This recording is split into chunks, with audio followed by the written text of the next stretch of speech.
Assalamualaikum warahmatullahi wabarakatuh. Selamat siang. Perkenalkan, nama saya Abdurrahman Syah. NIM 362021302010 dari kelas TMK 2A. Saya di sini akan menjawab UTS pengalasan. Soal pertama yaitu jelaskan pengertian dari pengalasan logam. Suatu proses penyambungan dua material atau lebih biasanya berupa logam dengan menggunakan energi panas sampai material yang akan disambung tersebut meleleh, kemudian menyatu atau berpadu dengan memberikan tekanan atau tidak, serta dengan memberikan bahan tambahan atau tidak. Yang kedua, jelaskan prinsip kerja pengelasan SMAW dan disertakan gambar lengkap. Prinsip operasi las SMAW. Proses SMAW menggunakan rangkaian listrik untuk menghasilkan busur pengelasan dengan cara merubah daya listrik menjadi energi panas.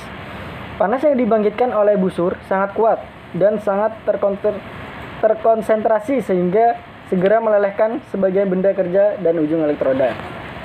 Yang ketiga, jelaskan tentang polaritas DCEN dan DCEP pada mesin las SMAW. Sertakan gambar dan pengaruhnya hasil lasan. DCEN, direct current elektroda negatif, adalah benda kerja atau material yang akan dilas disambungkan dengan kutub positif dan elektrodanya disambungkan dengan kutub negatif pada mesin las DC.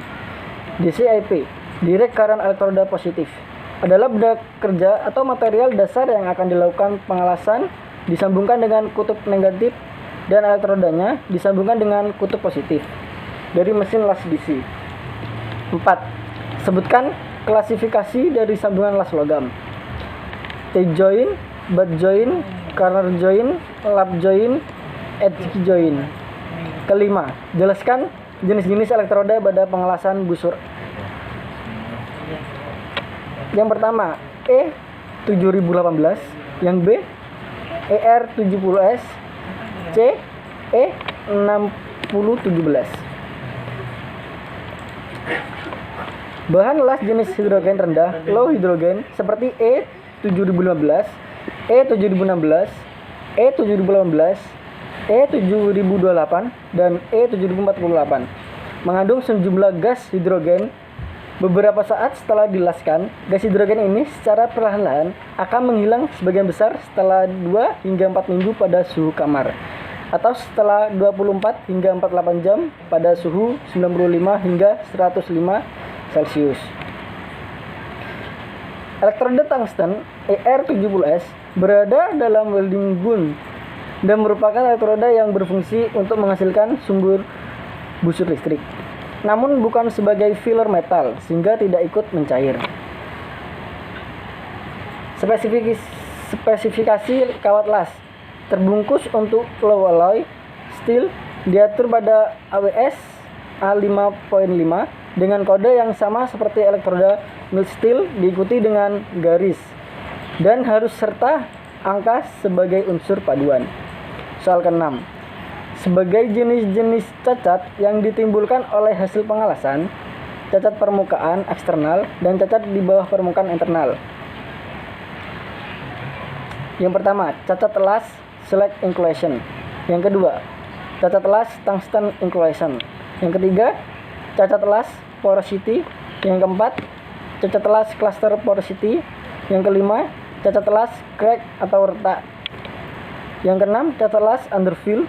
Yang ketujuh, cacat las undercut. Dan yang terakhir, cacat las overlap. Yang ketujuh, sebutkan beberapa pengaruh kecepatan elektroda, besarnya arus, tegangan, kondisi lapangan, dan posisi las pada hasil pengelasan. Kecepatan dalam mengelas juga berpengaruh terhadap hasil. Dalam menentukan kecepatan, kita harus menyesuaikan dengan besar arus yang digunakan. Arus dan kecepatan harus seimbang agar didapat profil pengelasan yang baik. Penetrasi serta sambungan las yang sesuai acceptance kriteria.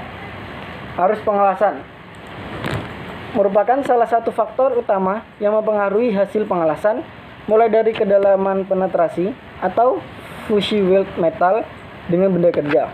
Sebagai catatan, semakin besar arus yang digunakan, maka penetrasi akan semakin dalam dan sebaliknya. Jika arus semakin kecil, maka penetrasi semakin dangkal. Arc voltage atau tegangan busur ini sangat erat kaitannya dengan panjang busur las atau jarak elektroda dengan benda kerja saat proses pengelasan berlangsung. Pada proses gas metal arc welding, arc voltage sangat mempengaruhi besarnya filler metal yang mencair ke benda kerja. Soal ke-8, sebutkan prosedur persyaratan kerja pengelasan sebelum pengelasan, selama pengelasan, dari, setelah pengelasan, after. 9. Yang pertama layer efektif, yang kedua jarak antara manip pengelasan, ketiga celah akar, keempat simbol las keliling, yang kelima spesifikasi prof atau referensi lainnya, yang keenam garis penunjuk, yang ketujuh pengelasan dilakukan pada saat assembling. Soal 10. Sambungan butt joint adalah jenis sambungan tumpul. Dalam aplikasinya jenis sambungan ini terdapat berbagai macam jenis sambungan. Terdapat berbagai macam jenis kampuh atau groove, yaitu V-groove, single bevel, G-groove, U-groove, screw groove untuk melihat macam-macam kampuh las. Terima kasih. Sekian dari saya. Wassalamualaikum warahmatullahi wabarakatuh.